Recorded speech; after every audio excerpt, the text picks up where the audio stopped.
వార్త 16వ అధ్యాయము మొదటి నుంచి కొన్ని వచనాలు చదువుకుందాం.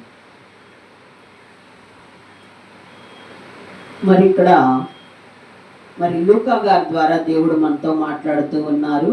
ధనవంతుడు ఒకడు ఉండెను. అతడు ఊదా రంగు బట్టలు, సన్నపు నార వస్త్రములు ధరించుకొని ప్రతిదినము బహుగా సుఖపడుచుండువాడు. లాజరు అని ఒక దరిద్రుడు ఉండెను. వాడు కురుపులతో నిండిన వాడై ధనవంతుని ఇంటి వాకిట పడియుండి అతని బల్ల మీద నుండి పడు రొట్టె ముక్కలతో ఆకలి తీర్చుకొన కోరెను. అంతేకాక కుక్కలు వచ్చి వాని కురుపులను నాకెను. ఆ దరిద్రుడు చనిపోయి దేవదూతల చేత అబ్రహాము రొమ్మున ఆనుకొనుటకు కొనిపోబడెను. ధనవంతుడు కూడా చనిపోయి పాతి పెట్టబడెను. అతడు పాతాళంలో బాధపడుచు ఉండెను. ఇక్కడ ప్రభువు ఏం చెప్తున్నారంటే, ఉపమాన రీతిగా ధనవంతుడు ఒకడు ఉన్నాడు. అతడు ఎలాంటి వాడంటే చాలా సంపన్నుడు.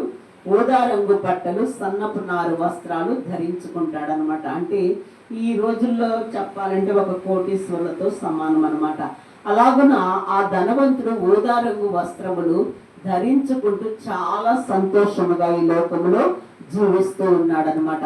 అదే రీతిగా అక్కడ ఇంకొక లాజరు అనే పేద దరిద్రుడు ఉన్నాడు. ఆ దరిద్రుడు ఏం చేస్తున్నాడంటే, చాలా తన దేహమంతా పాడైపోయి తన దేహమంతా కురుపులతో నింపబడిపోయి చాలా వేదన పడుతూ ఆ యజమాని తినే ఆహారములో కింద పడిన రొట్టె ముక్కలు తింటూ బ్రతుకుతూ ఉన్నాడనమాట. అలాగున ఇతను చనిపోయాడు. లాజరు గారు చనిపోయి ఎక్కడికి వెళ్ళాడంట? అబ్రహాము రొమ్మున ఆనుకున్న రీతిగా దేవదూతల ద్వారా కొనిపోబడ్డాడు. అదే రీతిగా ఇక్కడ ధనవంతుడు కూడా చనిపోయాడు.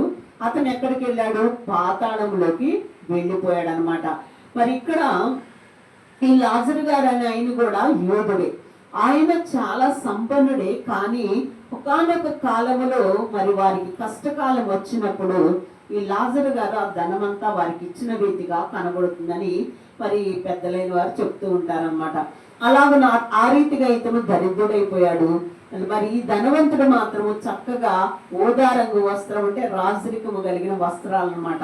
అవి ధరించుకుంటూ చక్కగా ఆయన తనకు నచ్చిన విధముగా సంతోషకరంగా తన శరీరాన్ని సుఖపెట్టుకుంటూ తన నేత్రానికి సంతోషము కలిగే రీతిగా ఆయన తనకు నచ్చిన చోటుకు తన పాదములు తీసుకుని వెళుతూ తనకు నచ్చిన విధంగా విందులు వినోదాలతో చాలా బాగా ఈ లోకాన్ని చక్కగా ఆస్వాదించిన రీతిగా కనబడుతూ ఉంది.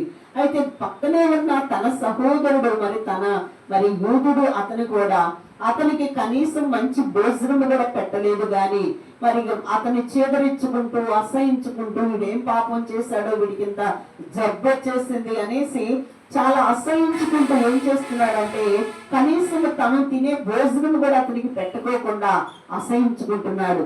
ఇక్కడ పేదవాడిని అసహించుకుంటే సృష్టికర్తను కూడా అసహించుకుంటున్నట్టు అనమాట. అలాగున ఈ సృష్టికర్త అనే ఈయన ఎలాంటి వాడు? యూదుడు అంటే ఏంటి? అతను సుమతి చేయించుకున్నవాడు, పారంపర్య ఆచారాలు జరిగించేవాడు, ధర్మశాస్త్రము తెలిసినవాడు, 10 ఆజ్ఞలు పాటించేవాడు. అయినప్పటికీ కూడా ఈ పేద లాజరు వైపు అతను చూడటం లేదు. అతని హృదయంలో ఏముందంటే, ఇతడు ఎంత పాపం చేశాడు, కాకపోతే ఇంత దరిద్రం ఇతనికి వెంబడించింది, ఇంత కురుపులతో శరీరం అంతా అసహ్యమైపోయింది, శాపగ్రస్తుడిగా కనబడుతూ ఉన్నాడు అనేసి ఈ లోక రీతి అనే నేత్రముతో చూసి అతను లాజరు గారిని వచ్చి ఎక్కడికి తీసుకొని వెళ్ళారు? పరదేశికి తీసుకొని వెళ్ళిపోయారు. పరదేశికి తీసుకొని వెళ్ళిపోయిన వెంటనే అక్కడ మన పితరుడైన అబ్రహాము గారు అక్కడ ఉన్నారనమాట. అబ్రహాము గారు తన్ని ఆహ్వానించి తన హృదయం మీద అతనికి విశ్రాంతి కలుగజేశాడనమాట. అంటే ఈ లోకములో ఉన్నంత కాలం కూడా అతనికి నెమ్మది సమాధానం లేదు, మంచిగా నిద్రపోలేదు, మంచిగా ఆహారము తినలేదు, ఈ లోకములో స్నేహము చేయలేదు. ఇలాగున దేవుణ్ణి స్తుతించుకుంటూ అతను దేవుణ్ణి ప్రార్థించుకుంటూ ఉన్నాడు. కాబట్టి అతను ఎక్కడికి వెళ్ళిపోయాడయ్యా? నా కుమారుడా, ఇంతకాలము శ్రమ అనుభవించావు, శారీరకంగా మానసికంగా అనుభవించాడు కాబట్టి ఇప్పుడు నువ్వు నా రొమ్మున ఆనుకొని విశ్రాంతి తీసుకో అనేసి లాజరు గారితో చెప్పి అబ్రహాము గారు ఏం చేశారంటే మరి ఆ కుమారుణ్ణి తన హృదయం మీద మరి విశ్రాంతిగా ఉండు అని చెప్పిన రీతిగా కనబడుతుంది. అదే రీతిగా తర్వాత ఈ ధనవంతుడు కూడా ఏమైపోయాడు, చనిపోయాడు అనమాట. చనిపోయిన తర్వాత ఎక్కడికి వెళ్ళాడు, పాతాళంలోకి వెళ్ళిపోయాడు. అగ్ని ఆరదు పొరుగు చావదన్నంతగా అగ్నిగుండములో మండుతూ ఇతను ఏం చేస్తున్నాడు, ఇతను పాతాళములో ఉండి మరి పరదీసులో ఉన్న అబ్రహాము గారిని లాజరు గారిని చూస్తూ ఉన్నాడు అనమాట. అంటే ఏంటి దీనికి అర్థము, ఇక్కడ పాతాళంలో ఉండేవాళ్ళు అక్కడ పరదేశంలో ఉన్న వాళ్ళని చూడగలరు అని అర్థం అనమాట. కాబట్టి చనిపోయిన తర్వాత ఏమనుకుంటాము, మనకి ఏమీ తెలియదు, చచ్చినాకి ఎవరు ఏమవుతారో ఎవరికి తెలుసు అనుకుంటాము. కానీ ఇక్కడ ప్రభు ఏం చేస్తున్నాడంటే పాతాళంలో ఉన్న వాళ్ళకి, పరదేశంలో ఉన్న దైవ భక్తులు, దేవునికి ఇష్టముగా జీవించిన వారు అక్కడ కనబడుతూ ఉన్నారు, కనబడేటట్టు చేస్తూ ఉన్నాడు ప్రభు. అందుకని ఇలా ఆ ధనవంతుడు చనిపోయి పాతాళంలోకి వెళ్ళిపోయిన తర్వాత అక్కడ ఏం జరుగుతుంది, ఈ రొమ్మున అబ్రహాము గారు రొమ్మున అనుకున్న మరి ఇక్కడ లాజరు గారు కనబడుతూ ఉన్నాడనమాట.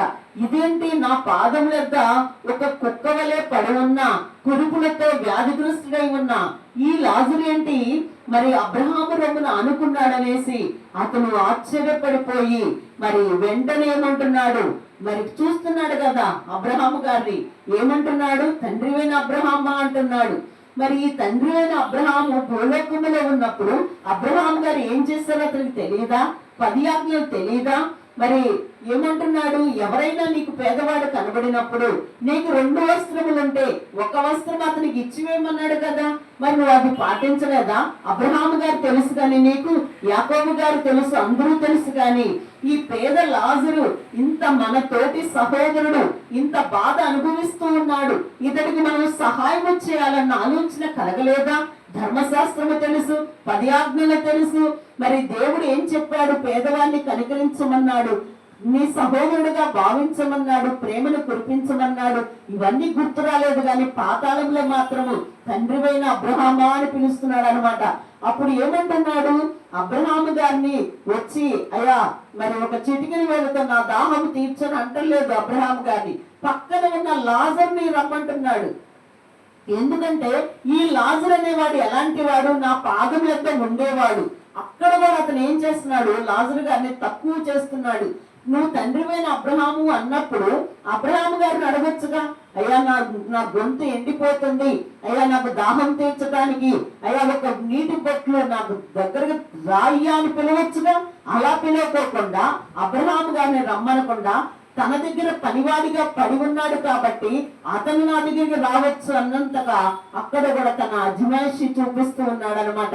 అప్పుడు లాజరు ద్వారా ఒక చిటికినేలు నా గొంతులో ఒక చుక్క పొయ్యి అన్నట్లుగా నా గొంతు ఎండిపోతుంది, నా దాహం తీర్చు అని అంటున్నాడు అనమాట.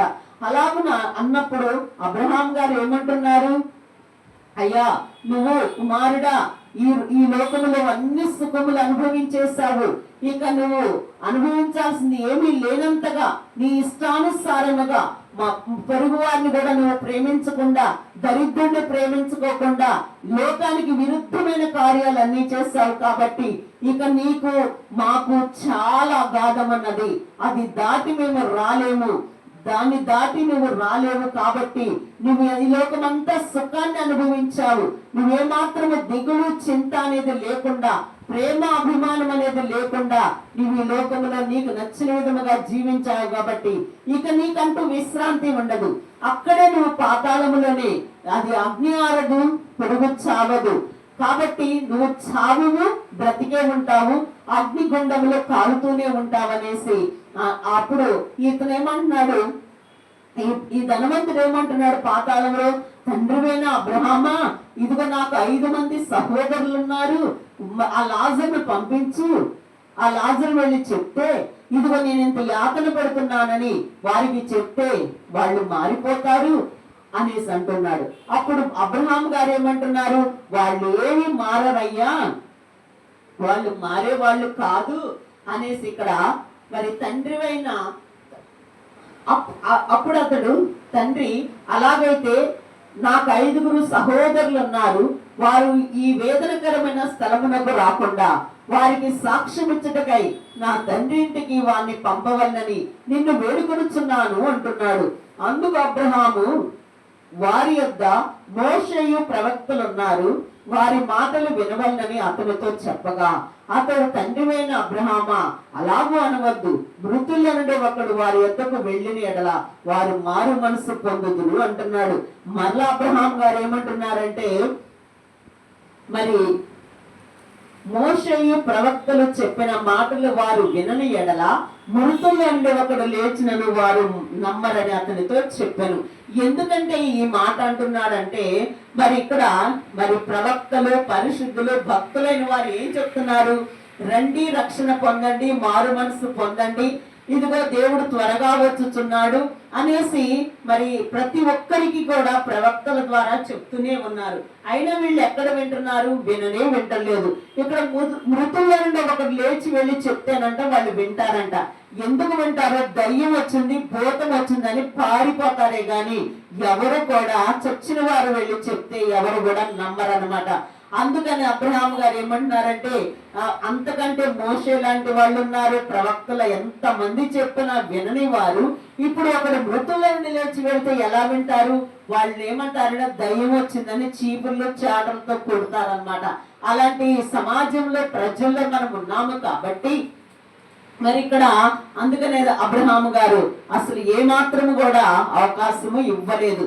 ఇక్కడ ఉన్నప్పుడే మరి రక్షణ, మారు మనసు పొందాలే గాని ఇంకా పాతాళములోకి వెళ్ళినాక ప్రభువు రావాల్సినప్పుడే ఒకవేళ వారికి ఏమైనా క్షమాపణ దొరికిద్దేమో కానీ ఈ లోకములో తండ్రిని నిర్లక్ష్యపరుస్తూ వాక్యాన్ని విడిచిపెట్టుకుంటూ ఈ లోకమే శాశ్వతము, ఈ లోక వైభవమే శాశ్వతము, ఈ లోక ఐశ్వర్యమే శాశ్వతము, ఈ లోకములో బంధువులే శాశ్వతము, ఈ లోకములో నాకు నచ్చిన విధముగా జీవించటమే నాకు శాశ్వతం అనుకునే వారితో ఎవరు ఎన్ని వాక్యాలు బోధించినా గాని వాళ్ళకు రక్షణ అనేది ఉండదు, మారు మనసు అనేది ఉండదు. ఎవరు ఎటు పోతే నాకెందుకు, నేను క్షేమముగా ఉన్నానా లేదా అన్నట్లుగా మరి హిజ్కియా గారి కాలంలో మరణకరమైన రోగం వచ్చినప్పుడు హిజ్కియా గారు ఏం చేశాడు? ఆ నెబుకద్నెజరుకి తన ధనాగారము, ఆయుధశాల మొత్తం చూపించినప్పుడు అప్పుడు ఏమంటాడంటే, యెషయా గారు వచ్చి అదంతా ఒక అన్నిటికి చూపించావు, పరదేశ రాజుకు చూపించావు కాబట్టి ఇక నువ్వు నీ కాలంలో నీ పిల్లలందరూ కూడా నపుంసకులను చేసి ఇదిగో వారి దేశానికి తీసుకుని వెళ్ళిపోతారన్నప్పుడు ఆ హిజ్కియా గారు ఏమన్నారంటే, సరే అయితే అయింది కానీ నేను బ్రతుకు దినములందరూ శాంతంగా ఉంటే చాలు, నెమ్మది ఉంటే చాలు అన్నాడు. అంటే తను చూసుకుంటూ ఉన్నాడు. తను చేసిన తప్పుకి అక్కడ ఏం జరుగుతుంది? అందరూ పరదేశ పాలైపోయి అక్కడంతా కూడా చాలా దాసత్వం అనుభవించడానికి ఒక మంచి పురుషుల్ని రాజకుమారుల్ని ఏం చేశాడంటే ఆ నెబుకద్నెజరు ఒక నపుంసకులుగా చేసి తన రాణుల యొద్దకు పనివారిగా అక్కడ పెట్టేశాడు. ఇంత దారుణమైన పని చేస్తూ ఉంటే మరి ఆయన ఏమంటాడు హిజ్కియా గారు? సరే నేను బ్రతికినంత కాలం సమాధానం ఉంచు అంటున్నాడు. అలాగే స్వార్థం అనేది మరి ప్రతి ఒక్కరిలో కనబడుతున్నప్పుడు ఆ స్వార్థాన్ని తీసివేయడానికి మన ప్రభువైన యేసుక్రీస్తు ఈ లోకానికి వచ్చి వేశాడు. స్వార్థము, అసూయ, ద్వేషము, కపటము, మోసము, దాంభికము, శరీరాశ, నేత్రాశ వీటన్నిటిని కూడా తొలగించి వేయడానికి ప్రభు తన రక్తాన్ని, పరిశుద్ధ రక్తాన్ని, పుణ్య రక్తాన్ని, పవన రక్తాన్ని ఈ భూమి మీద చిందించారు. అందుకనే ప్రతి ఒక్కరు కూడా ఏదో ఒక విధముగా మారిపోవాలని తన బిడ్డల ద్వారా రకరకాలుగా వాక్యాలు బోధిస్తూ ఏదో ఒక మాట తాకిద్ది, ఏదో ఒక విధంగా తాకిద్దని ప్రయాసపడుతూ ఉన్నారు దేవుని పిల్లలు. మరి చచ్చిపోయేంత వరకు కూడా ఈ నోరు దేవుని మాట ప్రకటన చేయాలి. ఒక్క మనిషి అని ఇక్కడ ఏమంటున్నాడు ఈ ధనవంతుడు? ఒక్క నీటి పట్టు నా నోట్లో పంపించు అంటున్నాడు. అంటే ఒక్క రక్తము పట్టు కూడా దేవుని దేహంలో ఉంచుకోకుండా ఏం చేశారంటే ఆయన చిందించాడు భూమి మీద. ఒక్క రక్తము పట్టు వేల వేల జనాంగాన్ని మార్చగలదనమాట. అంతటి పుణ్య రక్తం అనమాట. అలాగనే ప్రభు ఈ లోకంలో వచ్చేంత వరకు కూడా మనము ఈ నోరు ఆగకూడదు, ప్రకటిస్తూనే ఉండాలి, ప్రకటిస్తూనే ఉండాలి. రెప్ప పాటులో ఎవరైనా ఎప్పుడైనా మారిపోవచ్చు. మనుషుడు అనేవాడు మార్పు సహజము కాబట్టి అందుకే అబ్రహాము గారు అంటూ ఉన్నాడు, అయ్యా ఈ లోకములో ఉన్నంత వరకు నువ్వు చాలా సంతోషముగా గడిపావు, ఇక మీదట నీవు నరకయాతను అనుభవించవలసిందే అంటున్నాడు. అబ్రహాము గారి కాలంలో అయితే అలా ఉన్నది, కానీ ఈ రోజుల్లో ఈ కాలంలో అయితే ఎలా ఉందంటే మరి ఆఖరి గడి వరకు వారిని వెంబడిస్తూనే అయ్యా మారండి, అమ్మా మారండి, అయ్యా మారండి అని బ్రతిమలాడుకునే రోజులు వచ్చేసి. ఆ రోజులైతే కఠినత్వం ఉంది మోషే ధర్మశాస్త్రములు, కానీ ఈ రోజుల్లో అయితే వారు మనల్ని అసహించుకున్నా, నెట్టివేసినా, చేదరించుకున్నా సరే ఏదో ఒక దినం మారుతారన్న ఉద్దేశము, అంతటి ఓర్పు సహనము మరి దేవుడు తను ఎలాగూ ఈ లోకములు 33.5 సంవత్సరాలు మాదిరికరమైన జీవితాన్ని మరి తన బిడ్డలకు నేర్పించారు. అదే ఓర్పు, అదే సహనము తన బిడ్డలకు కూడా ఇచ్చి, ఇదిగో ఎవరు విన్నా వినకపోయినా చెప్తూనే ఉండాలంట.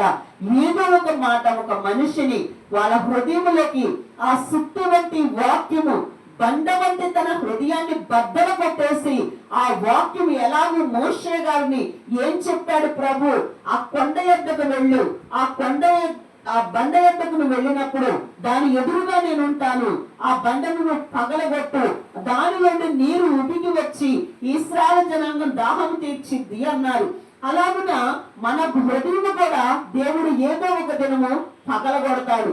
పగలగొట్టినప్పుడు ఆ పగలగొట్టిన దానిలో నుండి ఏమొస్తుందంట, నీరు వచ్చేస్తుందంట. ఆ నీరు ఏం జరిగింది, అందరి దాహము తీర్చేసింది. అంటే ఒక మనిషి మారిపోతే ఆ మనిషి వల్ల అనేక ఆత్మలు రక్షింపబడతాయి అన్నమాట.